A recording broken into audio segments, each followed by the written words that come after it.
रसूलिहिन नबिय्यिल अमीनिल मकीनिल हनीनिल बर्रिर रहीम। अम्मा बाद फ़अऊज़ु बिल्लाहि मिनश शैतानिर रजीम। बिस्मिल्लाहिर रहमानिर रहीम।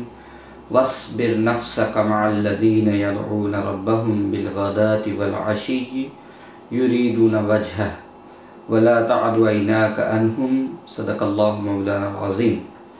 सामीन व हाज़रीन व नाज़रीन, कल की हमारी गुफ्तगू औलिया अल्लाह के साथ राबता और वास्ता-ए रिसालत इस हवाले से थी, और आज अल्हम्दुलिल्लाह उस मौजू को हम आगे चला रहे हैं। अल्लाह रब्बुल इज़्ज़त ने कुरान पाक में इरशाद फरमाया, ए मेरे बंदे, वस्बिर नफ्सक मअल्लज़ीना यदऊना रब्बहुम, तू अपने आप को उन लोगों की संगत में जमाए रख जो सुबह शाम रब्बहुम यदऊना रब्बहुम बिलग़दाति वल अशी, जो सुबह शाम अल्लाह रब्बुल इज़्ज़त को याद करते रहते हैं। युरीदूना वजहहू, उसकी रज़ा के तलबगार रहते हैं। वला तअदु ऐनाका अन्हुम, और उसकी दीद के मुतमन्नी और उसका मुखड़ा देखने वाले लोग जो हैं, वला तअदु ऐनाका अन्हुम, तेरी मोहब्बत और तवज्जो की निगाहें उससे ना हटा करें। यानी तू अपनी तवज्जो और अपनी मोहब्बत उनको इतनी दे कि वो हर वक्त तेरी भी तवज्जो हासिल कर लें। सामीन और हाज़रीन, इस आया मुबारका में अल्लाह ताला ने अपने बंदों को अपनी बारगाह तक पहुँचने का तरीका बताया है। क्या लोगों, तुम मेरे उन बंदों से अपना नाता जोड़ लो जो सुबह शाम मेरी याद में सरमस्त रहते हैं और जो मेरे चमनस्ताने अलस्त से जाम पर जाम उंडेल रहे हैं, और मेरे ज़िक्र में उनके शब रोज़ आलम सरशारी में बसर होते हैं।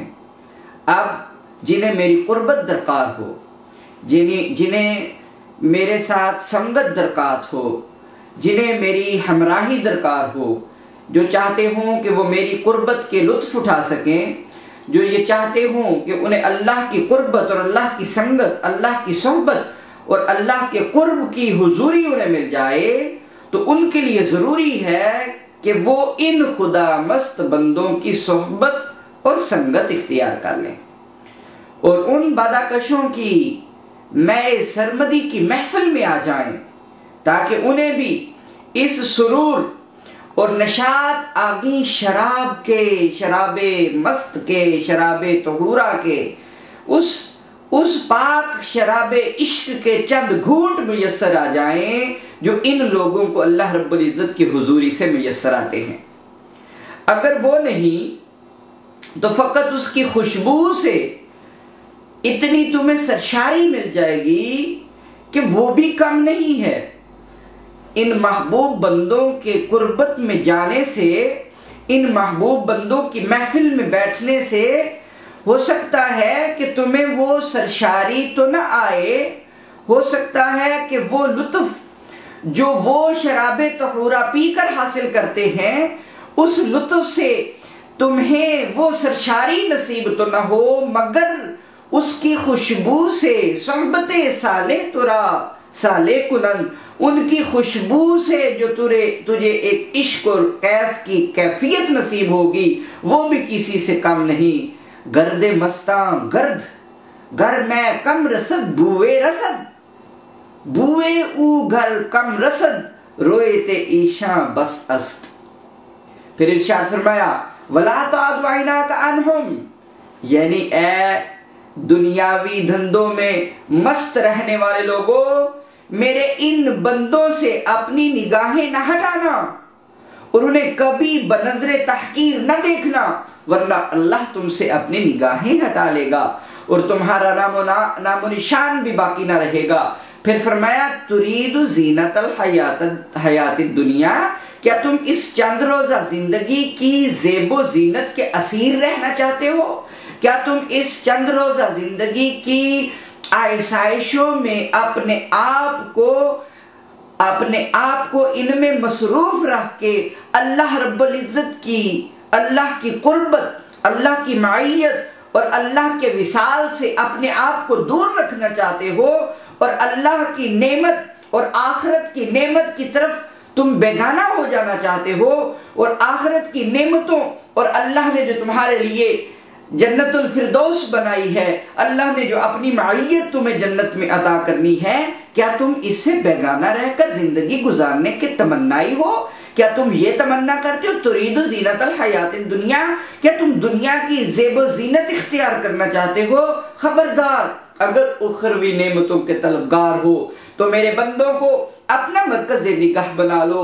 तुम्हारी निगाहों का मरकज मेरे वो बंदे बन जाएं। वस्बिर नफ्सक मअल्लज़ीना यदऊन रब्बहुम, जो दिन रात, जो सुबह शाम अल्लाह को याद करते रहते हैं, जिनकी निगाहें अल्लाह रब्बुल इज्जत के दीदार की तलबगार होती हैं, तो ऐसे बंदों की निगाहों से कभी भी ना हटो। अगर तुम उखरवी नेमतों के तलबगार हो तो मेरे इन बंदों को अपना मरकज़ निगाह बना लो। अगर तुम आर्जी मताए हयात से सरफ नजर करके उनकी संगत में आ जाओगे तो वो तुम्हें तालिबान मौला और तालिबान आखिरत बना देंगे, और अगर उन्हें तकना छोड़ दोगे और उनसे नजरें हटा लोगे तो फिर दुनिया के मकरूहात में गर्क होकर रह जाओगे, और दुनिया की मोहब्बत तुम्हें जिक्र इलाही और याद आखिरत से बेगाना कर देगी। फिर इरशाद फरमाया वला तुति मन अगफलना कल्बहु अन जिक्रिना, सूरह कहफ में इरशाद फरमाया, और तू उस शख्स की इताअत भी न कर जिसके दिल को हमने अपने जिक्र से गाफिल कर दिया है। यानी उस शख्स की, उन लोगों की इताअत न करो जिनको दिलों ने हमारी याद को बसाया ही नहीं, और जिनके दिलों को हमने अपने जिक्र से गाफिल कर दिया है। अगर तुम उनका कहना मानोगे और उनके पीछे पीछे चलोगे तो हमसे दूर होकर खुसरानुन फिद दुनिया वल आखिरा, यानी दुनिया और आखिरत की हलाकत और उसकी जिल्लत के मुस्तहिक बन जाओगे। इस आया करीमा में, जो आया करीमा हमने आपके सामने तिलावत की है, इससे ये सबक मिलता है कि मार्फत और कुर्ब इलाही और विसाल बिल्लाह के लिए अल्लाह का हुक्म ये है कि उन नेक बंदों से अपने दिल का ताल्लुक कायम कर लो, उनकी सोहबत में आ जाओ, उनकी माइयत इख्तियार कर लो, जो फ्यूज़ात नबुव्वत हासिल करने का वसीला है। उनके ज़रिए ही जो फ्यूज़ात नबुव्वत हैं वो मिलते हैं। उसी तरह ग्रोह औलिया भी, जिस तरह अंबिया का ग्रोह ज़ाते उलूही से फ्यूज़ात हासिल करता है, इसी तरह ग्रोह औलिया भी फ्यूज़ात नबुव्वत हासिल करने का ज़रिया और वसीला है। हम शुरू में भी जिक्र कर चुके हैं कि इस्लाम और साइंस के दरमियान किसी किस्म की मुगायरत नहीं, और हमारा ये टॉपिक भी दरअसल साइंसी तौर पर इन चीज़ों को साबित करना का है। तो वो दिन दूर नहीं जब साइंसी इंकिशाफात और तहकीकात कुल्ली तौर पर इस्लाम की बुनियादी सदाकतों की आईनादार होंगी, लेकिन इस नहज पर मुसलमान अहले इल्म और माहिरीन साइंस को अभी बहुत सा काम करना है। उन्हें अभी बहुत सा काम करना है, जिस काम के ज़रिए वो साइंस के ज़रिए, उलूम जदीदा के ज़रिए, साइंस के इस्तेदलाल से ये साबित करना होगा ताकि ये बात सारी की सारी लोगों को समझ में आ जाए।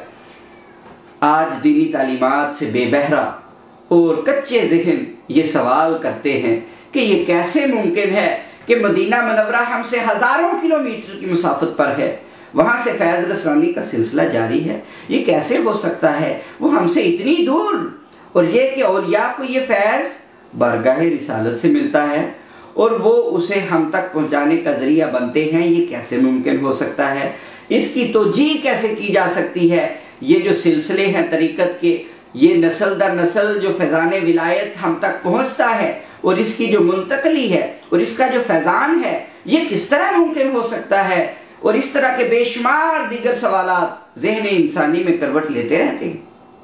आज के तरक्की याफ्ता इंसान के पास हकीकत के इदराक के लिए, हकीकत को जानने के लिए साइंटिफिक मेथड एक ऐसा मोतबर और मुस्तनद ज़रिया है जो अक्ली रैशनल इस्तेदलाल और मुशाहदाए हक़ाइक़ की बुनियाद पर कोई नज़रिया कायम करता है और उसी साइंसी बुनियाद पर उसी से ही नतीजा अख़ज़ कर लेता है।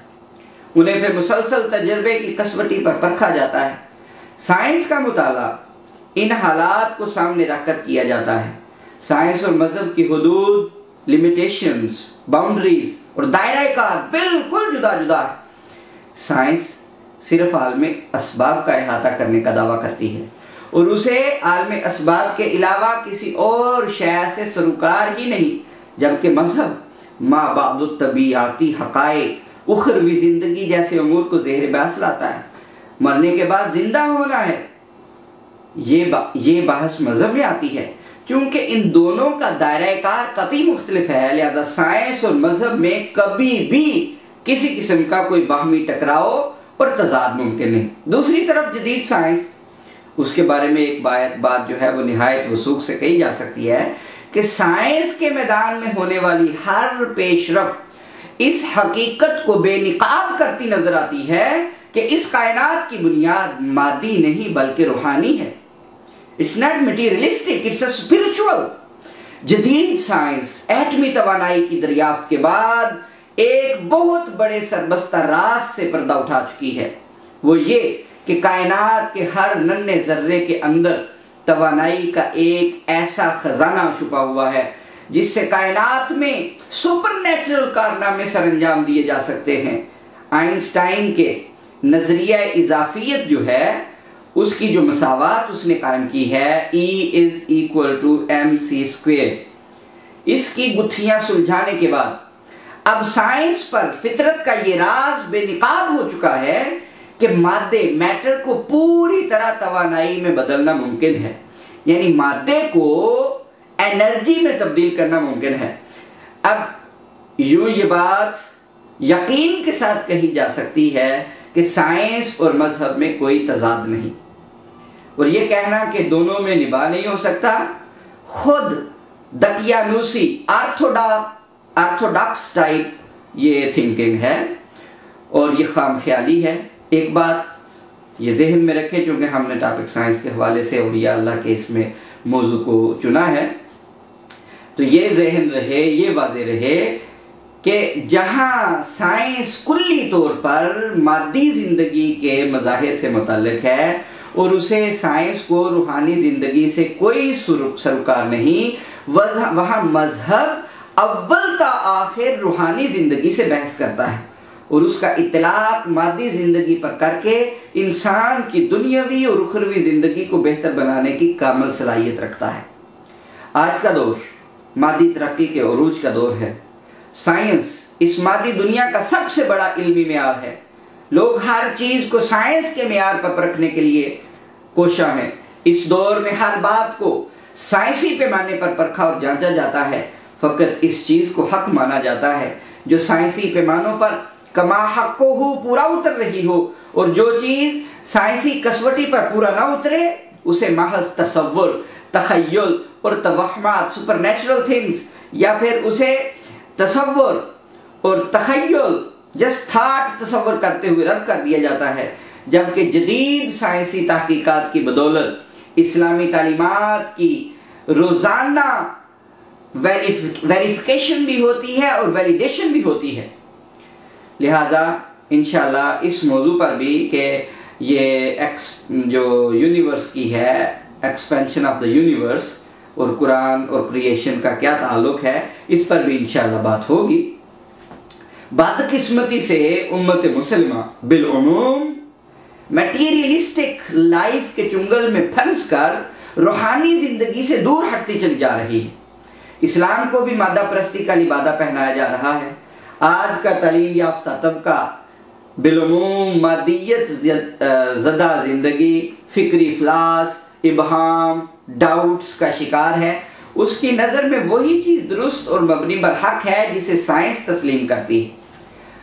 अपनी कम इल्मी और बुनियादी इस्लामी तालीमात से नावाकफियत की बिना पर वो मजहबी अकायद को भी ढकोसला समझता है। जदीद तालीम याफ्ता लोगों में ये तसव्वुर पाया जाता है कि औलिया अल्लाह की पैरवी करना या उनके अजीम रूहानी सिलसिलों और उर्सों की बात करना पुराने वक्तों की रिवायात, और वो ये समझते हैं ये जहालत की बातें हैं। दौरे जदीद में वो कहते हैं इन बातों की कोई अहमियत नहीं रही, जबकि दर हकीकत ये बात कहने वाले खुद दौरे जदीद के इल्म से कुल्लियतन नाबल्द हैं और उन्हें दौरे जदीद के इल्म की अलिफ से बा भी नहीं आती। क्योंकि हम देखते हैं कि साइंस खुद रफ्ता रफ्ता ग्रेजुअली हुजूर सल्लल्लाहु अलैहि वसल्लम के मोजज़ात और औलिया अल्लाह की करामात को सच्चा साबित करती चली जा रही है। अब हम कुछ साइंसी मिसालों के जरिए कुरान मजीद के इस बुनियादी फलसफा और तालीम को बिल्कुल आसान करके समझाने की कोशिश करेंगे, ताकि जदीद दौर का नौजवान ये ना समझे कि ये मजहबी लोग सिर्फ हिकायतें ही सुनाते रहते हैं और जो पुराने लोगों की पुरानी बातें हैं वही हमें सुना सुना कर गुजारा करते हैं। लिहाजा हम तफसील में जाए बगैर अपनी बहस के दायरा कार को ज़रूरी मालूमात सिर्फ पहुंचाने तक ही महदूद रखेंगे कि जितनी मालूमात आपको ज़रूरी चाहिए हो सिर्फ वही मालूमात आप तक पहुंचाई जाए। कुरानी तालीमात और साइंस, इसको अगर तनाजुर में इसके बैकग्राउंड में देखा जाए तो सबसे पहले हम मिकनातीस के हवाले से बात करेंगे। मकनातीस के हवाले से बात करेंगे। मादी तरक्की के इस दौर में मकनातीस पर बहुत काम हो रहा है। यूरोप और अमेरिका में इस पर सेमिनार्स मुनक़द किए जा रहे हैं। इस ज़मन में इलेक्ट्रोमैग्नेटिज्म, सुपर इलेक्ट्रोमैग्नेटिज्म के हवाले से साइंसी तहकीक आगे बढ़ रही है। सुपर इलेक्ट्रोमैग्नेटिज्म, मिकनातीसियत, मैग्नेटिज्म वो कुव्वत है जिससे कोई मैग्नेट अपने दायरे असर के अंदर जो चीजें वाक़े होती हैं उनको अपनी तरफ खींचता है, उसको अपनी तरफ खींचता है। हर मिकनातीस में एक खास मैग्नेटिक फोर्स होती है। हर मिकनातीस में एक खास मैग्नेटिक फोर्स होती है जिसका असर एक खास फासले यानी रेंज तक होता है। अगर इसको मैं इंग्लिश में कहना चाहूँ तो यूं कहूँगा कि every magnet has its own force which has its own range. So up to the range of that field, any magnet can attract something towards itself. वो अपनी तरफ खींच लेता है। इसे उस मकनातीस का मैग्नेटिक फील्ड कहते हैं। This is called a magnetic field of that magnet. जो एक आप यूँ समझे ये मैग्नेट है, इस मैग्नेट को इर्द गिर्द उसका जो मैग्नेटिक फील्ड है वो हर मैग्नेट की अपनी अपनी पावर के एतबार से होता है। जितना पावरफुल मैग्नेट होगा उतना ही उसका मैग्नेटिक फील्ड ज्यादा होता चला जाएगा। हमारी जमीन, our earth in itself is a biggest magnet in the world. हमारी जो जमीन है इस दुनिया में हम पूरी universe, we are not talking about all the universe, we are talking about just our world.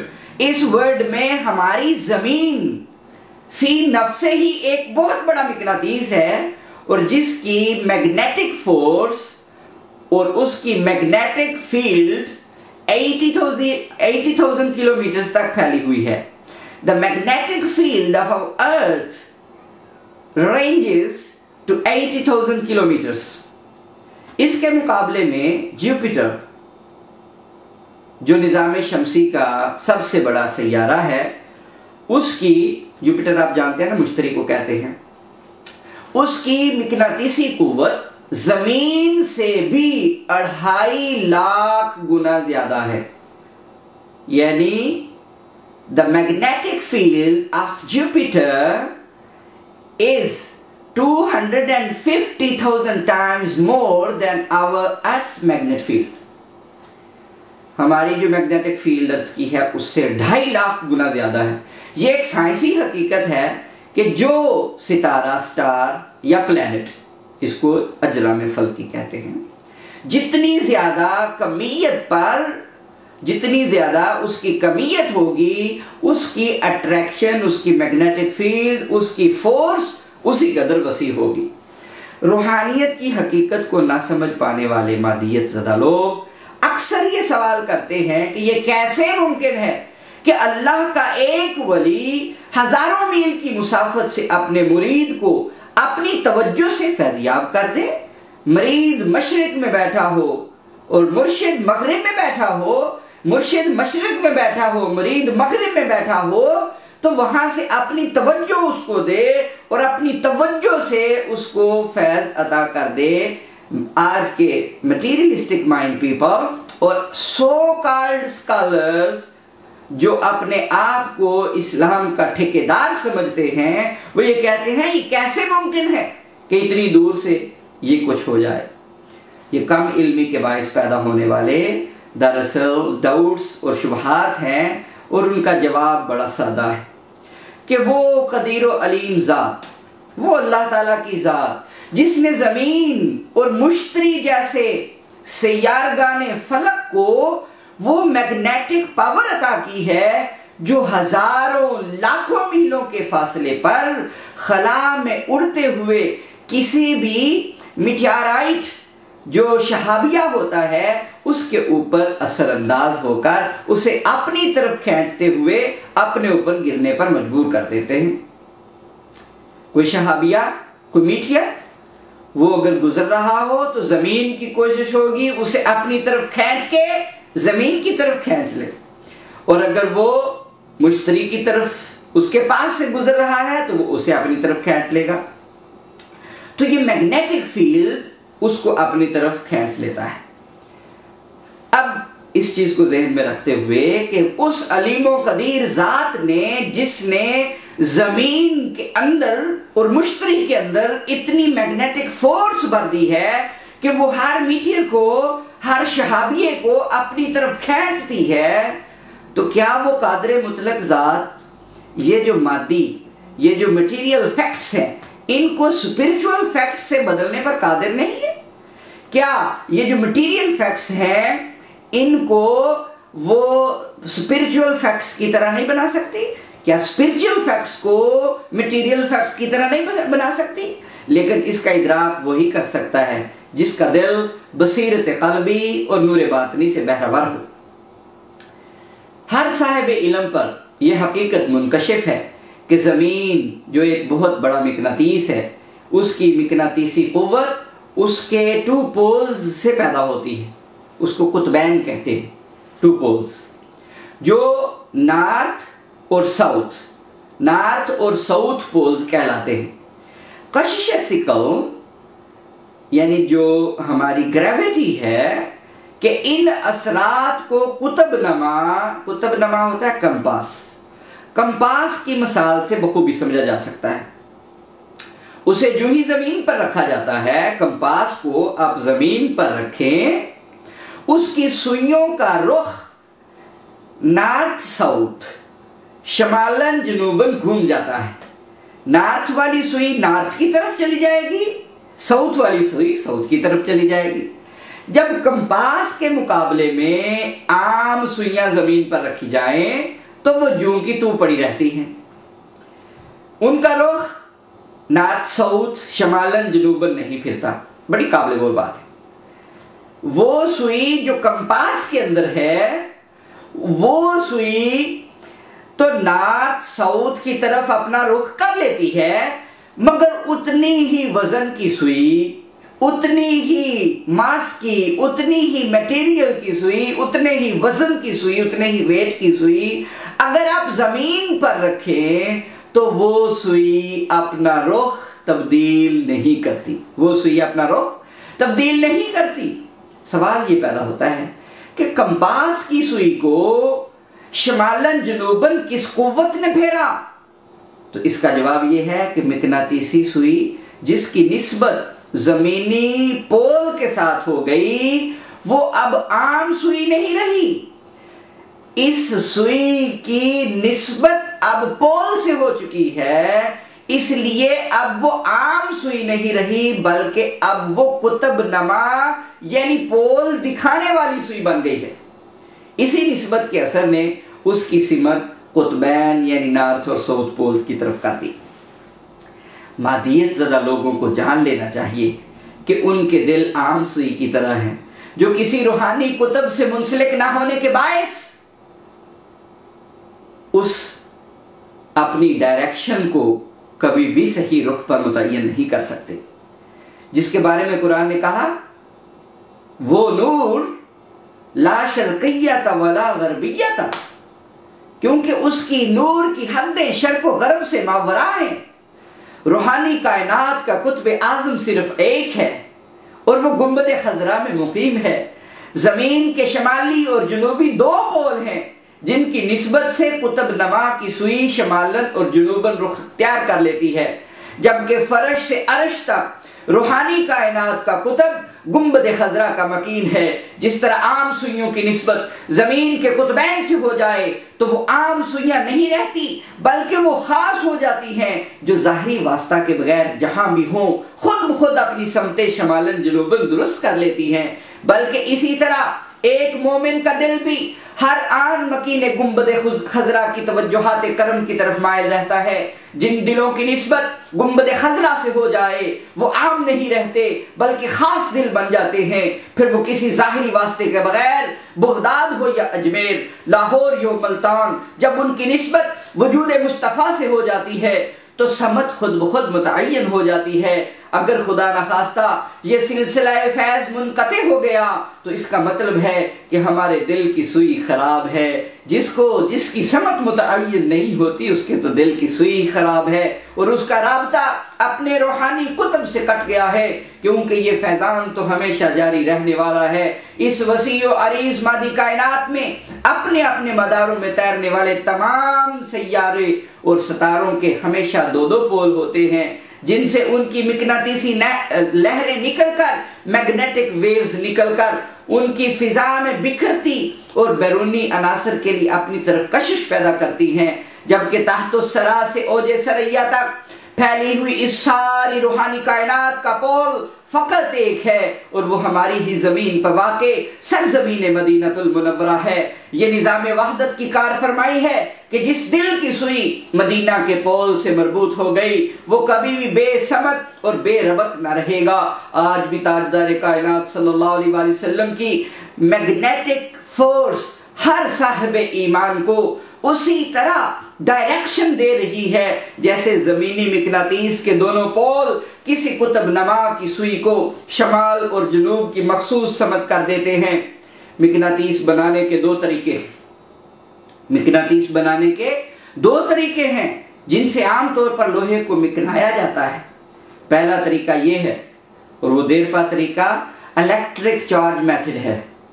इस तरीके की रूह से लोहे के एक टुकड़े में से इलेक्ट्रिक करंट गुजारी जाती है। इसके नतीजे में जो मकनातीस बनते हैं उसे इलेक्ट्रिक चार्ज मैग्नेट्स कहते हैं, यानी बरकी चार्ज किए गए मिकनातीस कहते हैं। ये मिकनातीस कुरान पाक की इस आयत का मिसदाक है जिसको हमने इब्तिदा में तिलावत किया। अल्लाह रब्बुल इज्जत ने कुरान पाक में इरशाद फरमाया, अल्लज़ीना यदऊना रब्बहुम बिलगदाति वल अशी युरीदूना वजहा, जो लोग सुबह शाम अपने रब को याद करते हैं और उसकी रजा के तलबगार रहते हैं। अल्लाह ताला ने उन बंदों की ये कैफियत बयान फरमाई है कि वो सुबह शाम अपने मौला की याद में मस्त रहते हैं। उनमें मेहनत, मुजाहदा और तज़किया की बिजली गुजारी जाती है तो रूहानी तौर पर चार्ज हो जाते हैं। इस प्रोसेस से जो मिकनातीस मैग्नेट तैयार होते हैं उनमें से किसी को गंज बख्श अली हुजवेरी बनाकर लाहौर में, किसी को गौसुल आजम बनाकर बगदाद शरीफ में, किसी को ख्वाजा मोइनुद्दीन चिश्ती रहमतुल्लाह अलैह बनाकर अजमेर शरीफ में और किसी को बहाउद्दीन ज़करिया बनाकर मुल्तान में फैज़ रसानी को जारी और सारी रखने के लिए मामूर कर दिया जाता है। ये अपने शब रोज़ मेहनत से, अपनी शब रोज़ मुजाहदे से उसके ऊपर इलेक्ट्रिक चार्ज दे देकर अल्लाह की मोहब्बत से अपने दिल पर ज़रबे लगा लगा कर, अल्लाह की मोहब्बत से अपने नफ्स पर काबू पाकर और अपनी रूह को तवानाई और ताकत पहुंचा कर उनमें एक मैग्नेटिक फोर्स कायम हो जाती है और फिर उन्हें वो रूहानी तरक्की और मैग्नेटिक फोर्स और मैग्नेटिक ताकत मिल जाती है कि जो उनके हिताए असर में आता है, अगर उनके चेहरे को देखे तो तब भी ला इलाहा इल्लल्लाह मुहम्मद रसूलुल्लाह पुकार देता है। कितने जानते हैं कि मोइनुद्दीन चिश्ती अजमेरी ने एक ही महफिल में 90 लाख हिंदुओं को या 90,000 हिंदुओं को ही माने, 90,000 हिंदुओं को एक ही महफिल में मुसलमान कर दिया। ये कैसे मुमकिन हुआ? मैग्नेटिक फील्ड में आए, नजर डाली, उनके दिल की काया पलटी और अल्हम्दुलिल्लाह वो मुसलमान हो गए। मिकनातीस की बात हो रही थी, मैग्नेट की। दूसरा तरीका ये है, वो है स्ट्रोक मेथड। पहला तरीका है इलेक्ट्रिक चार्ज मेथड, दूसरा तरीका है स्ट्रोक मेथड। इसके मुताबिक लोहे के टुकड़े को किसी मिकनातीस के साथ रगड़ा जाता है। एक लोहे का टुकड़ा ले लें, उसे मिकनातीस के साथ ऐसे रगड़े तो उसमें मैग्नेटिज्म मुंतकिल हो जाता है, और लोहे का वो टुकड़ा भी इस रगड़ और इस कुर्ब और मईयत से, इस संगत से, मिकनातीस की संगत से मिकनातीस बनकर लोहे की आम चीजों को अपनी तरफ खींचने लगता है। यूं समझिए, एक तो मैग्नेट था, एक मैग्नेट है, अब एक लोहे के टुकड़े को उसके ऊपर रगड़ा, अब रगड़ने से उसके अंदर जो मैग्नेटिक फोर्स उस लोहे में इतनी बन जाती है कि वो लोहा भी अब छोटे मोटे लोहे को अपनी तरफ खींचने लग जाता है। तो ये माइयत है मैग्नेट की, ये माइयत है मिकनातीस की, ये कुर्ब है मिकनातीस का कि एक आम लोहे का टुकड़ा जो मिकनातीस बजाते खुद तो न था, मगर कुर्ब से, रगड़ से, उसकी माइयत से, उसकी संगत से उसको वो रंग मिल गया जो एक मकनातीस का रंग होता है। रूहानी मिकनातीसियत की दुनिया में दूसरे तरीके के ज़िमन में वो लोग आते हैं जो मुजाहिदा नफ्स, मेहनत और तज़किया और तस्फिया के एतबार से कमज़ोर होते हैं। यानी वो खुद मुजाहिदा नहीं कर पाते, खुद रियासतें नहीं कर पाते, खुद रोज़े नहीं रख पाते, खुद रातों को उठ कर अल्लाह के हुजूर गिड़गिड़ा नहीं सकते, कमज़ोर होते हैं, तज़किया नहीं कर सकते, और वो इस कदर रियाजत नहीं कर सकते कि वो खुद मैग्नेट बन जाएं, यानी इलेक्ट्रिक चार्ज वाले मैग्नेट बन जाएं, मगर उनके अंदर ये तड़प जरूर होती है कि वो भी अपने दिल और बातिन को कसाफत और रज़ाइल से पाको साफ करके अल्लाह ताला की रज़ा से हमकिनार हो जाएं।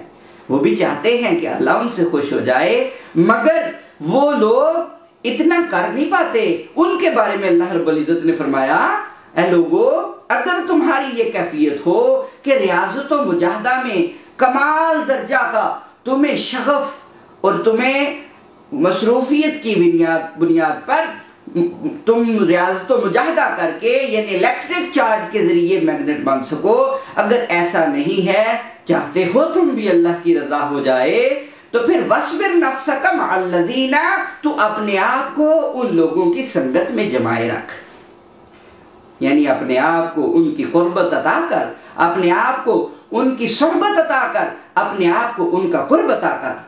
इस आयत मुबारका में उन तालिबान हक का जिक्र किया गया है जो अल्लाह वालों की मोहब्बत और मईयत इख्तियार करके अपने अंदर लिल्लाहियत, हक परस्ती और खुदा परस्ती का जोहर पैदा कर लेते हैं।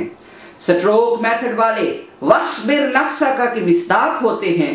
मुरीद दूसरे तरीके यानी स्ट्रोक मेथड से रूहानी मिकनातीसियत लेता है। मुरीद स्ट्रोक मेथड से रूहानी मिकनातीसियत लेता है और शेख पहले तरीके इलेक्ट्रिक चार्ज मेथड से मिकनातीस बनता है। अब बन दोनों ही मिकनातीस जाते हैं, एक की ताकत अपनी मेहनत मुजाहदे से होती है और एक की ताकत उसके कुर्ब से और उसकी रगड़ और उसकी संगत से होती है। अब स्ट्रोक मेथड की मिसाल इसाले मिकनातीसियत के ज़िमन में इसाले हरारत की सी है। जैसे किसी मुसिल शय को आग में तपाया जाए तो वो खुद भी गर्म हो जाती है और अपनी हरारत को आगे भी मुंतकिल करती है। मिसाल के तौर पर, इस बात को मिसाल से समझना आसान है, लोहा एक अच्छा मुसिल है, यानी उसके अंदर ताकत है कि वो हरारत को दूसरी चीज़ तक पहुंचा सकता है, जबकि लकड़ी गैर मुसिल है जो आग में जलकर राख तो हो जाती है, मगर वो हरारत जो आग से उसे मिलती है उस सिफत से वो महरूम है। लोहा जलकर ख़त्म नहीं होता, बल्कि वो खुद सुर्ख हो जाता है और सुर्ख होकर वो आग ही बन जाता है। जिस तरह लोहा मुसिल होने के नाते हरारत मुंतकिल करने की सलाहियत से बहरवर है और जब तक उसे हरारत मिलती रहे इसाल का अमल जारी रहता है। आप तवे की मिसाल ले लें जिसके ऊपर आप रोटियां पकाते हैं, जब तक हरारत मिलती रहती है वो हरारत आगे मुंतकिल करता रहता है। अगर वही जगह पर आप लकड़ी रख दें तो लकड़ी जल जाएगी लेकिन हरारत को आगे मुंतकिल नहीं करेगी। बिल्कुल उसी तरह वो औलिया किराम जो फैज़ान नबुव्वत से बहरायाब होते हैं, वो इस फैज़ान को आगे आमतुन नास तक मुंतकिल करते रहते हैं। फैज़ान नबुव्वत के मुंतकिल करने वाले इस तरीक़ाकार को रूहानी दुनिया में सिलसिला कहते हैं, चेन। रूहानी दुनिया में इस तरीक़ाकार को जिससे ये हरारत एक जिस्म से दूसरे जिस्म में मुंतकिल होती रहती है, इसे रूहानी दुनिया में सिलसिला कहते हैं।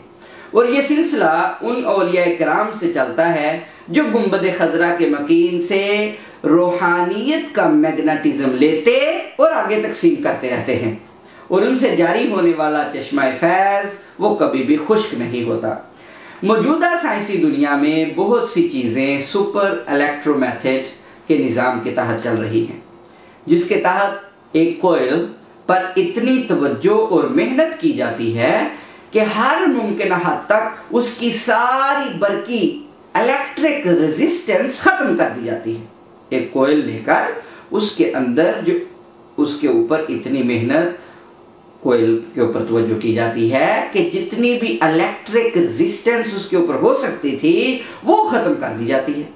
सूफिया की ज़ुबान में इसे तज़किया कहते हैं, जिसके बारे में कुरान मजीद में इरशाद फरमाया, क़द अफ़लह मन तज़क्का, बेशक वही बामुराद हुआ जो नफ्स की आफ़तों और गुनाहों की आलूदगियों से पाक हो गया, यानी उसके अंदर रेजिस्टेंस ही ख़त्म हो गई। क़द अफ़लह मन तज़क्का, उसने अपने नफ्स की रेजिस्टेंस को ख़त्म कर दिया, अपनी ख्वाहिशात की रेजिस्टेंस को ख़त्म कर दिया, अपने नफसानी ख्वाहिशात, जिस्मानी ख्वाहिशात को तर्क करके बस यदऊन रब्बहुम बिलगदाति वल अशी, सुबह शाम अल्लाह के हुजूर, अल्लाह की तड़प में, अल्लाह के ख्याल में वो मचलता रहा, और उसने वो सारी रेजिस्टेंस जो अल्लाह के कुर्ब में जाने की बन सकती थी, उस रेजिस्टेंस को ख़त्म कर दिया। तो बरकियात की इस्तिलाह में, इलेक्ट्रिसिटी की इस्तिलाह में, ये बिजली चार्ज करने के खिलाफ तमाम तर मुमकिना मुज़ाहमत को ख़त्म करना है। सूफिया की इस्तिलाह में ये नफ्स की कुदरतों, नफ्स के रज़ाइल और उस मुज़ाहमत को दूर करना है जो कुर्ब इलाही की राह में हाइल होती है। बरकियात के हवाले से होने वाली जो जदीद साइंसी पेशरफ्त में किसी भी कोयल को इस कदर ठंडा किया जाता है कि उसका दर्जा हरारत 269 डिग्री सेंटीग्रेड पर चला जाता है। इस तरह जो इलेक्ट्रोमैग्नेट हासिल होता है वो ज़्यादा से ज़्यादा करंट अपने अंदर समा सकता है। अब ये भी वाज़ेह रहे कि हमारी ज़मीन का औसत दर्जा हरारत महज 15 डिग्री सेंटीग्रेड, जबकि पूरी कायनात का दर्जा हरारत 270 सेंटीग्रेड है। इसी तमसील पर, यानी अगर इसको औसत निकाली जाए, इसी तमसील पर सूफिया किराम मुजाहदा, मुहासबा नफ्स के ज़रिए अपने अंदर से गुस्सा, अपने अंदर से हसद, अपने अंदर से बुग़्ज़, कुदूरत, तकब्बुर, गुरूर और नफ्स की जुमला जो कसाफतें होती हैं कि जो अल्लाह के और अल्लाह के रसूल के फैज़ान के रास्ते में रुकावट बन सकती हैं, उनको सबको अपने नफ्स को खूब ठंडा करके बिल्कुल बाहर निकाल देते हैं। अपनी अंदर की गुस्से की गर्मी, हसद की गर्मी, कीने की गर्मी, गुरूर की गर्मी, तकब्बुर की गर्मी, शैतानियत की गर्मी, हसद की, ये सारी गर्मियां निकाल कर अपने नफ्स को, अपनी ख्वाहिशात को इतना ठंडा कर देते हैं तो आके वो सरापा यूं नजर आते हैं, वल काज़िमीन अल गैज़ा वल आफ़ीना अनिन नास वल्लाहु युहिब्बुल मुहसिनीन। वो गुस्से को, गुस्से की आग को ठंडा कर देते हैं, गुस्सा ज़ब्त करने वाले हैं। वल काज़िमीन अल गैज़, अब जानते हैं गुस्सा हरारत की अलामत है, उसको ठंडा कर देते हैं। वल काज़िमीन अल गैज़ वल आफ़ीना अनिन नास, और उन लोगों से उनकी गलतियों पर दरगुजर करने लगते हैं। और अल्लाह एहसान करने वालों से मोहब्बत फरमाता है। जिस तरह सुपर इलेक्ट्रोमैग्नेट मादी कसाफतों के दूर होने से चार्ज होता है, मादी कसाफतों के दूर होने से चार्ज होता है और उससे मादी दुनिया में मिरेकल्स, करामतें सादर होने लगती हैं, बिल्कुल इसी तरह औलिया का नफ्स कसाफतों और रज़ाइल और कुदूरत से पाक होकर फैज़ान उलूहियत और फैज़ान रसालत को अपने अंदर जज़ब कर लेने के काबिल बन जाता है और फिर वो जिधर निगाह उठाते हैं करामात का ज़हूर होने लगता है।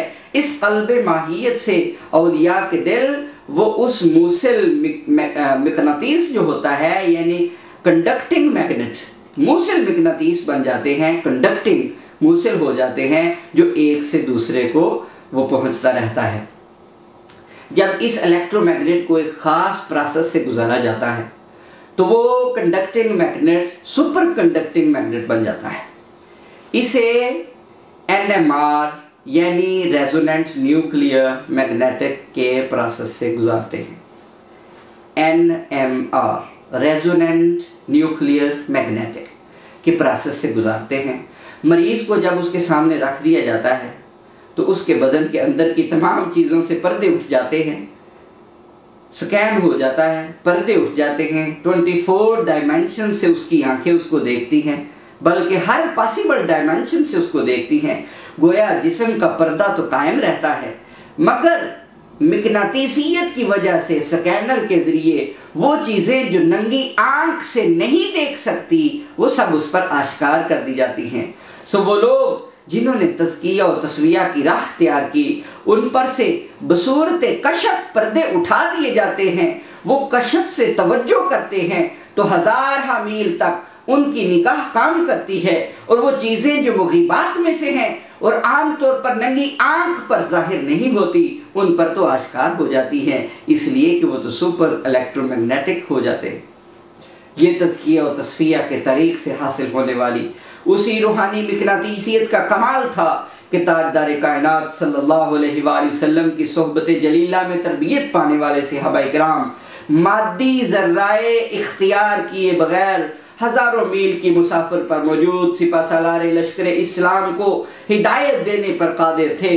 सैयदना सारिया बिन जबल रज़ियल्लाहु अन्हु की ज़ेर क़यादत इस्लामी लश्कर दुश्मनाने इस्लाम के खिलाफ सर रहा था। दुश्मन ने ऐसा पैंतरा बदला कि इस्लामी अफवाज बुरी तरह से उसके नज़र में आ गई। उस वक़्त मुसलमानों के दूसरे खलीफा सैयदना उमर रज़ियल्लाहु ताला अन्हु मदीना मुनव्वरा में बरसरे मिंबर खुतबा जुमा इरशाद फरमा रहे थे।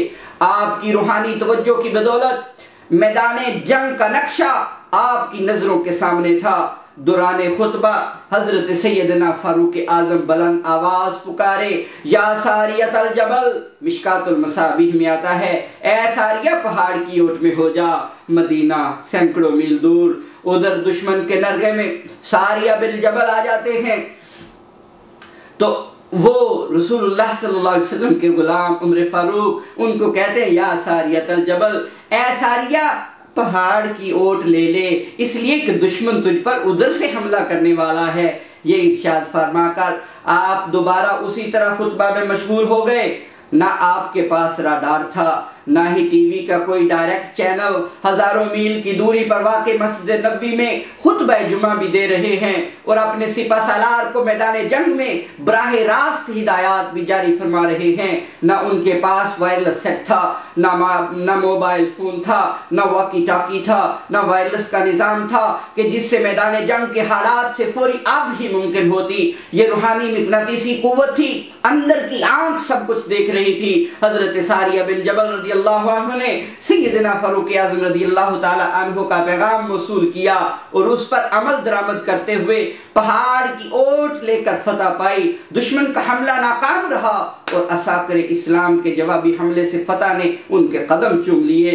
और यहाँ पर यह भी जहन में रखें, उधर सारिया का रिसीवर भी बहुत अच्छा था, उसके अंदर कंडक्टिंग पावर बहुत अच्छी थी। उसने उस पैगाम को सुन लिया जो इधर हजरत उमर फारूक रज़ियल्लाहु ताला अन्हु ने मस्जिद नबवी के मिंबर पर दिया था। फैज़ान नबवी और फैज़ान सहाबा ही की इन फैज़ान करम की बदौलत औलिया अल्लाह इबादत, ज़ुहद व वरा, इत्तिबाए सुन्नत, तक़वा व तहारत, शरीयत की पाबंदी, अहकाम तरीक़त की पैरवी और अल्लाह ताला के अमर की तामील के ज़रिए अपने क़ल्ब व बातिन का तज़किया और तस्फ़िया करके ज़िंदगी सरवर अंबिया सल्लल्लाहु अलैहि वसल्लम के इश्क व मोहब्बत और इत्तिबा में गुजार कर अपने अंदर रूहानी मिकनातीसियत पैदा कर लेते हैं, अपने अंदर रूहानी मैग्नेटिज्म पैदा कर लेते हैं। मादी तरक्की की इस साइंसी दुनिया में जहां ग्लोबल विलेज का इंसानी तसव्वुर हकीकत का रूप धार रहा है। ये पूरी दुनिया एक ग्लोबल विलेज की तरह बन रही है। कंप्यूटर की दुनिया में फासले सिमट कर रह गए हैं। इंटरनेट ने पूरी दुनिया को राई के दाने में समेट लिया है। आज साइंसी तरक्की का ये आलम है कि मौजूदा दौर का आम आदमी भी अपनी हथेली पर मौजूद राई के दाने की तरह तमाम दुनिया का मुशाहदा करने पर कादिर है। ये मादी तरक्की का एजाज है जिसने हमें आलात की मदद से इस औजे सरैया तक ला पहुंचाया है। लेकिन कुर्बान जाएं सरवरे दो आलम के गुलामों के तसर्रुफात पर, जो फकत अपनी रूहानी तरक्की और कमालात की बदौलत इस मंजिल को पा चुके थे।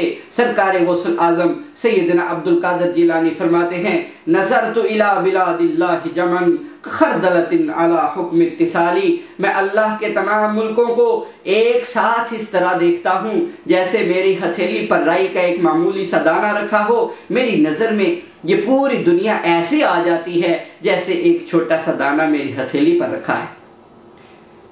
ये मैग्नेट है, एक प्रोसेस के जरिए इसका काबिल बन जाते हैं कि उनसे बिजली भी पैदा होने लगती है।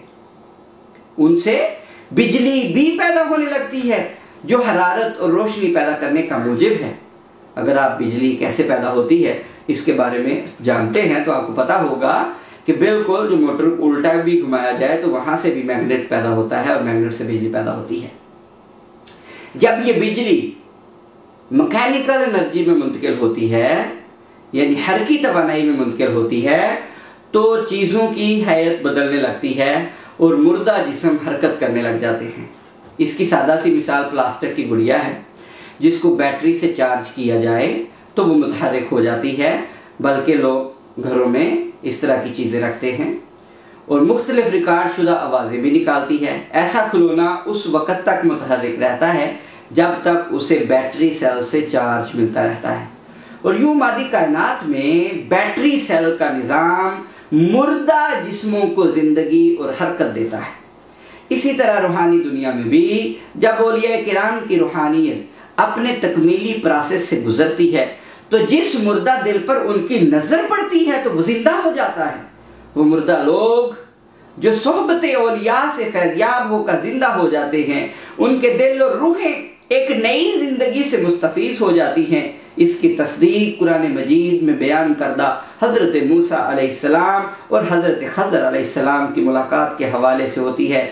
जब एक मुकाम मजमा अल बहरैन पर जो हजरत खिज़र अलैहिस्सलाम की क़यामगाह थी, हजरत मूसा अलैहिस्सलाम के नाश्तादान में से मुर्दा मछली जिंदा होकर पानी में कूद जाती है।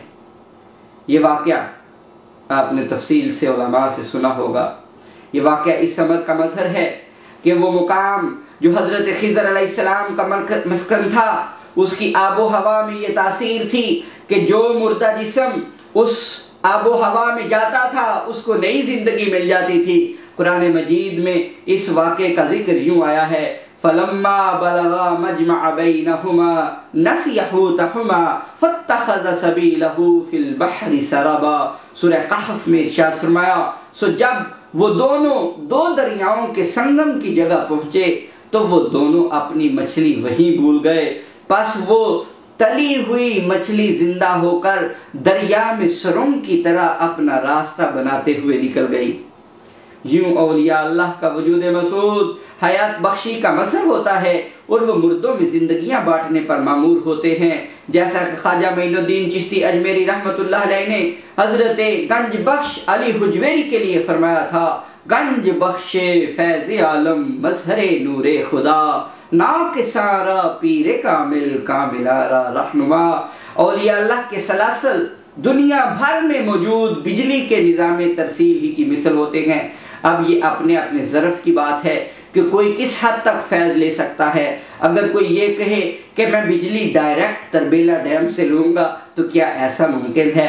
तरबेला डैम से कनेक्शन किसे मिल सकता है?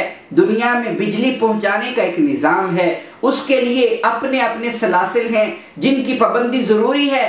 एक तयशुदा निज़ाम के मुताबिक बिजली तरबेला डैम से पावर हाउस तक, पावर हाउस से पावर स्टेशन तक और ट्रांसफार्मर तक और फिर वहाँ से मुकर्ररा अंदाजे के मुताबिक घर में आती है।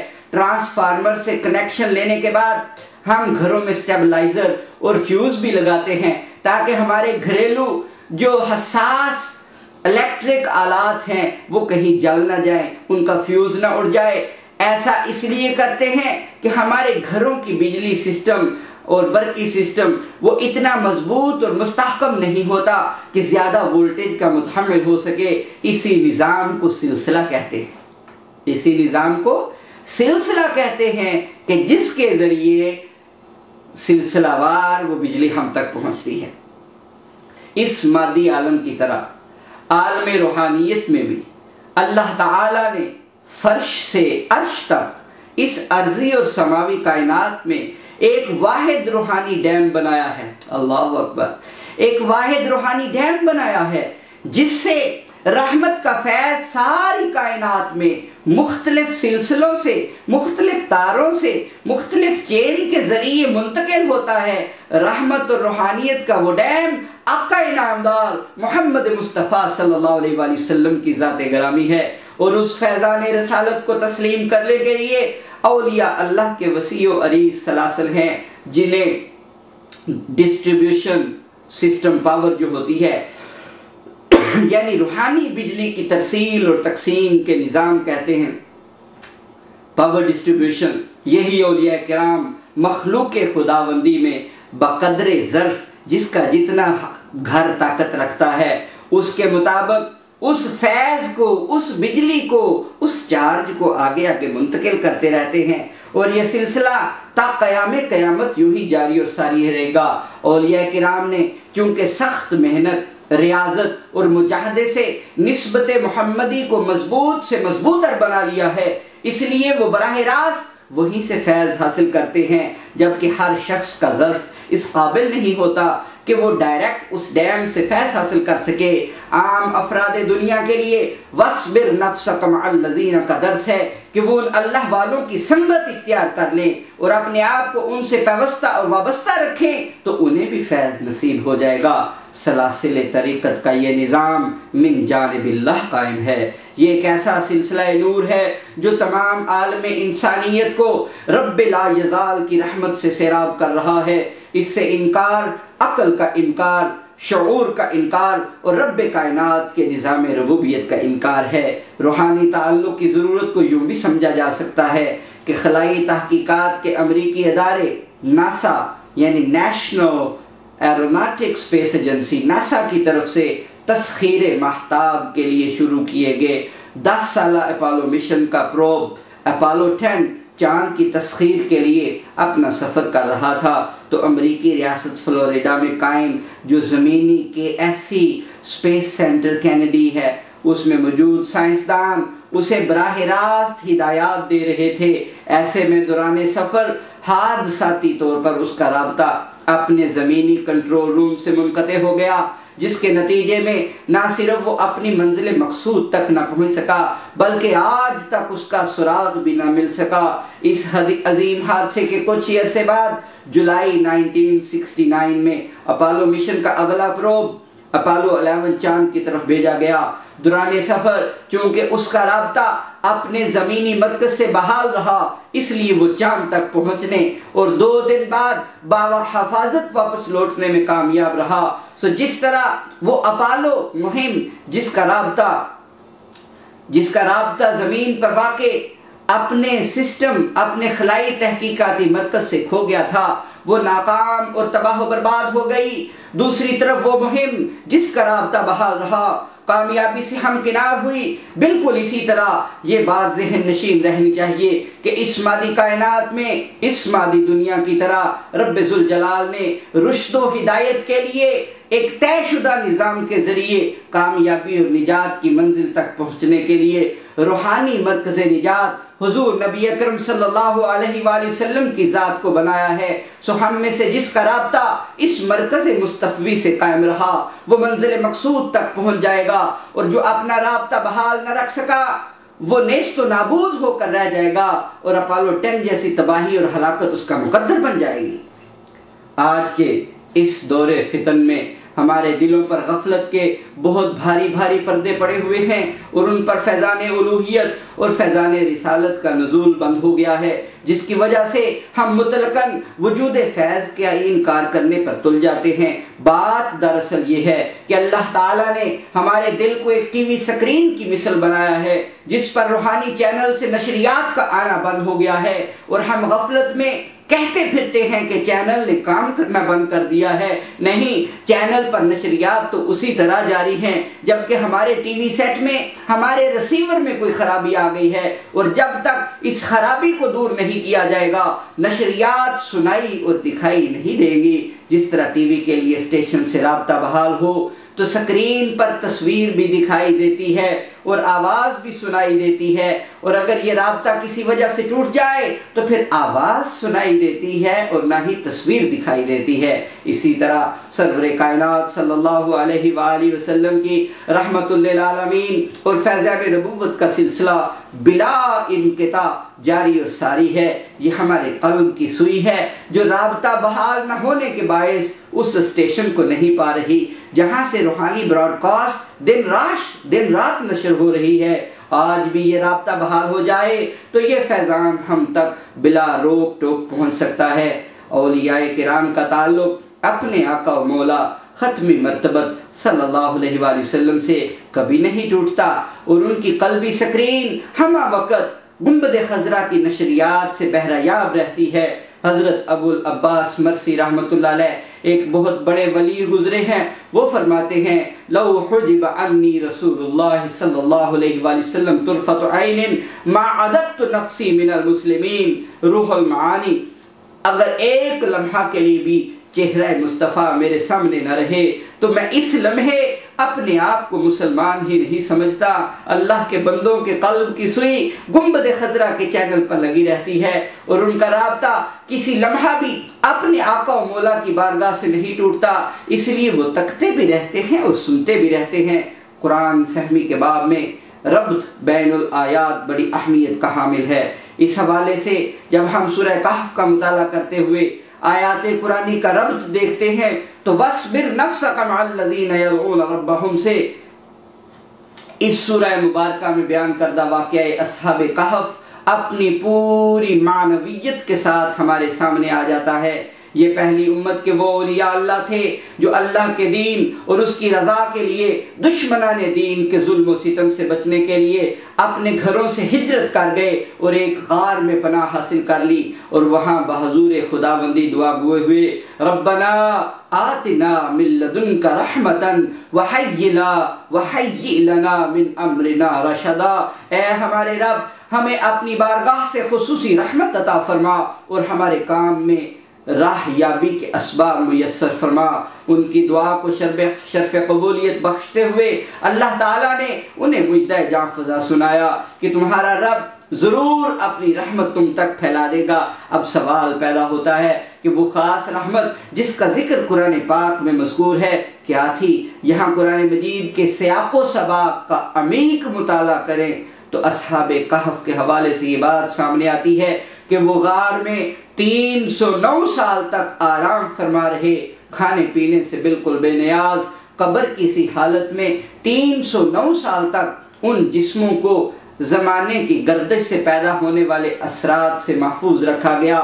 सूरज रहमत खुदाबंदी के खुसूसी मजहर के तौर पर उनकी खातिर अपना रास्ता बदलता रहा ताकि उनके जिस्म मौसमी तगय्युरात से महफूज और मामून रहे और बिल्कुल सही सालिम रहे। 309 कमरी साल 300 शमसी सालों के मुसावी होते हैं। इसका मतलब ये हुआ कि कुर्राए अर्जी के 300 मौसम उन पर गुजर गए मगर उनके अजसाम तरोताज़ा रहे, और 3 सदियों पर मुहीत ज़माना उन पर इंतहाई तेज रफ्तारी के साथ गुजर गया। कुरान मजीद इरशाद फरमाता है, वतरशम्स इज़ा तलअत तज़ावर अन्हुम अन कहफिहिम ज़ातल यमीनी व इज़ा गरबत तक़रिदुहुम ज़ातश शिमाली व हुम फ़ी फज्वतिन मिन्हु। आप देखते हैं जब सूरज तुलू होता है तो उनके गार से दाएं जानिब हट जाता है, और जब गुरूब होने लगता है तो उनसे बाएं जानिब कतरा जाता है और वो उस कुशादा मैदान में लेटे हैं। अल्लाह की खास निशानी यही है कि उसने अपने वलियों के लिए 309 कमरी साल तक सूरज के तुलू गुरूब के उसूल तक बदल दिए और ज़ालिका तक़दीरुल अज़ीज़िल अलीम की रूह से एक मुअय्यन निज़ाम फल्कियात को सूरज के गिर्द ज़मीन की 300 मुकम्मल गर्दिशों तक के तवील अरसे के लिए सिर्फ इसलिए तब्दील कर दिया गया और फितरी ज़ाब्तों को बदल कर रख दिया गया ताकि उन वलियों को कोई गज़ंद न पहुँचे, ताकि उन्हें कोई तकलीफ न पहुँचे। अल्लाह रब्बुल इज़्ज़त ने इस पूरे वाक़े को बयान करके इसी तनाज़ुर में ये इरशाद फरमाया, अगर लोग मेरा क़ुर्ब हासिल करना चाहते हैं तो मेरे इन मुकर्रब बंदों के हल्का बगोश हो जाएं और वस्बिर नफ्सका मअल्लज़ीना को हिर्ज़ जान बना ले। फिर आगे चलकर इरशाद रब्बानी हुआ, मन यहदिल्लाहु फहुवल मुहतद व मन युद्लिल फलन तजिद लहु वलिय्यन मुर्शिदा। अल्लाह जिसे हिदायत देता है वही राह हिदायत पर है और जिसको वो गुमराह कर दे तो आप किसी को उसका दोस्त नहीं पाएंगे। खुदाए रहमान और रहीम ने अपनी खुसूसी रहमत से अस्हाबे कहफ को थपकी देकर पुरकैफ नींद सुला दिया और उन पर अजीब सरछारी की कैफियत तारी कर दी। फिर उन्हें एक ऐसे मुशाहिदा हक में मगन कर दिया कि सदियां लम्हों में तब्दील होती महसूस हुई, जैसा कि क़यामत का दिन जो 50,000 साल का होगा वो अल्लाह के नेक बंदों पर असर की 4 रकतों की अदायगी जितने वक्त में गुजर जाएगा, जबकि दीगर लोग वो तवील दिन नाकाबिल बयान कर्ब और अज़ियत से गुजारेंगे।